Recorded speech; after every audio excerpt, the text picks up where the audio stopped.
Terima kasih Anda masih bersama kami dalam Berita Banten. Bagi Anda yang baru saja bergabung, kami hadirkan kembali 3 berita utama hari ini.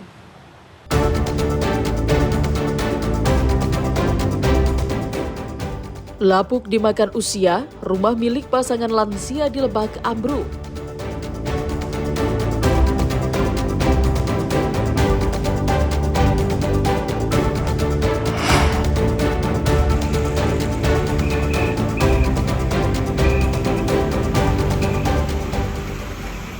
Jadi penyebab kemacetan di Kabupaten Serang dan Cilegon, operasional truk tambang dibatasi.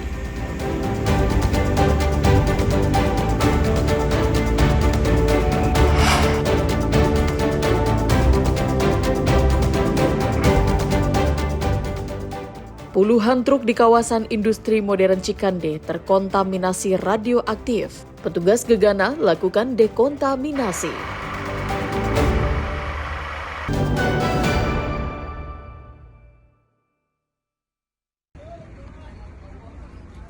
Petugas tol Cilegon Timur bersama Satlantas Polres Cilegon mengevakuasi seorang wanita paruh baya dari kendaraan minibus yang ringsek akibat diseruduk sebuah truk di gerbang tol Cilegon Timur, Kota Cilegon.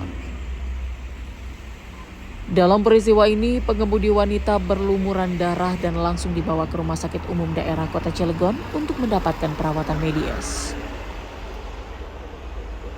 Sementara kendaraan yang dikemudikannya ringsek parah. Peristiwa terjadi saat kondisi lalu lintas padat merayap.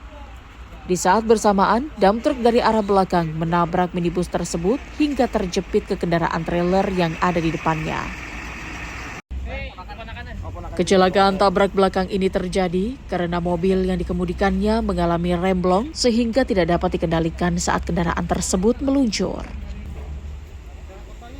Ya emang remnya nyelonong, remnya nggak ada rem, blong. Kondisi lalu lintasnya lagi ngerayap atau seperti apa? Lagi ngerayap, emang lagi macet ini mah. Jadi bapak bawa dump truck ini remnya blong gitu? Iya. Ngebut? Enggak lah, masuk keluar tol ngebut. Di depan itu mobil Emang lagi berhenti. lagi Semua berhenti. lagi pada berhenti. Ini juga lagi berhenti. Korbannya gimana pak? Yang di dalam mobil? Enggak ini sih. Enggak apa-apa, cuma hidungnya aja. Kasus kecelakaan ini ditangani Satlantas Polres Cilegon. Kendaraan yang terlibat kecelakaan dibawa petugas dari lokasi kejadian. Ariel Maranus dan Aji Ramadan melaporkan dari Kota Cilegon.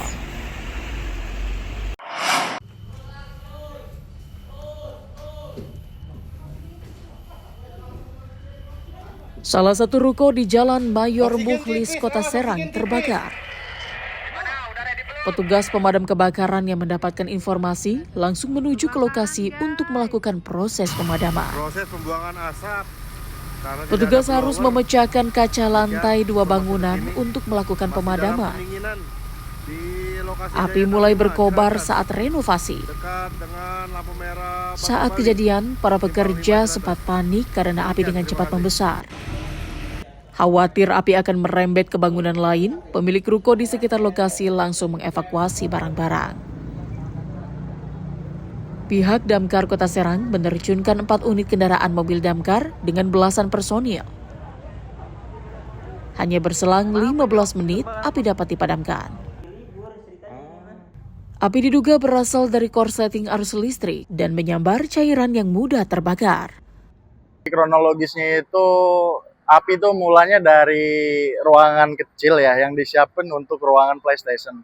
Jadi ruang itu belum dipakai, sementara digunakan untuk penyimpanan thinner, cat dan juga freon.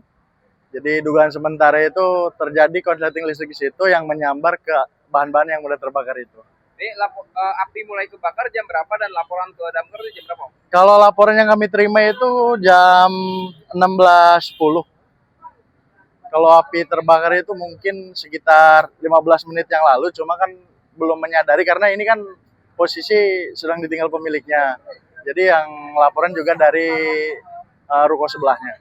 Proses pemadamannya berapa lama Om dan kendalanya apa aja? Proses pemadamannya kurang lebih 15 menit. Kendala kita saat melakukan pemadaman itu asap yang tebal itu sih Om ya, karena kan minimnya ventilasi di lokasi ini juga.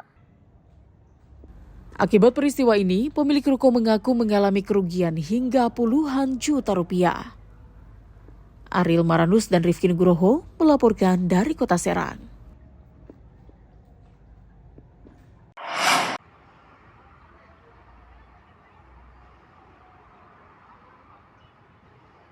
Ini bukan antrian truk yang sedang menunggu muatan, melainkan truk yang terkena paparan radiasi radioaktif yang menempel di beberapa bagian mobil, baik di roda ban hingga radiator. Petugas dari Gegana Brimob memeriksa satu persatu truk yang hendak keluar kawasan. Cara tersebut dilakukan agar paparan radioaktif yang berada di kawasan industri modern Cikande tidak keluar dan meluas. Anggota Gegana Brimob melakukan penyemprotan pada bagian radiator yang dari awal saat melewati pengecekan diketahui adanya paparan radiasi radioaktif yang ada di truk tersebut. Dicek menggunakan alat pendeteksi radioaktif. Apa aja bang? Itu radiator sama filter udara. Itu katanya kenapa bisa dibersihin bang? Karena katanya terkontaminasi radioaktif. Ini barang mau berangkat apa mau masuk ke kawasan? Mau berangkat. Oh, karena terdeteksi di depan dia. Ya. Sementara itu, Menteri Lingkungan Hidup Hanif Faisal Nurofik meninjau langsung ke lokasi pos pengawasan kendaraan yang melintas serta ke lokasi truk yang terindikasi terpapar radiasi radioaktif. Dan tinggal 5-nya. Kemudian hari ini selesai ya Pak? Siap, Bapak silakan. Oke ya. Jadi itu teman-teman ya, dari Gegana udah jelaskan kita ya kawal serius ini untuk kemudian diboleh jalan setelah selesai. Biasanya ada di roda-roda ya Pak ya. Betul. Di filternya ya. Betul. Nanti diganti filternya yang baru. Siap, betul. Yang kena dikontaminasi akan diamankan di drum, dibawa ke PMT untuk di interim storage di sana. Rata-rata mobilnya dari mana Pak? Oh, ini daerah Cikande aja. Jadi semua yang keluar dikawal. Dari kawasan industri udah dikunci sama Gegana. Jadi hanya satu pintu yang boleh keluar. Pintu yang tadi. Sehingga begitu terkontaminasi akan dibawa ke sini. Pengawasan tim gabungan dari Satgas Penanganan Radiasi Radioaktif terus dilakukan setiap harinya.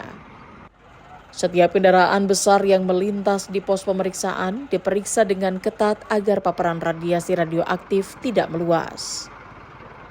Ariel Maranus dan Ahmad Sayuti melaporkan dari Kabupaten Serang.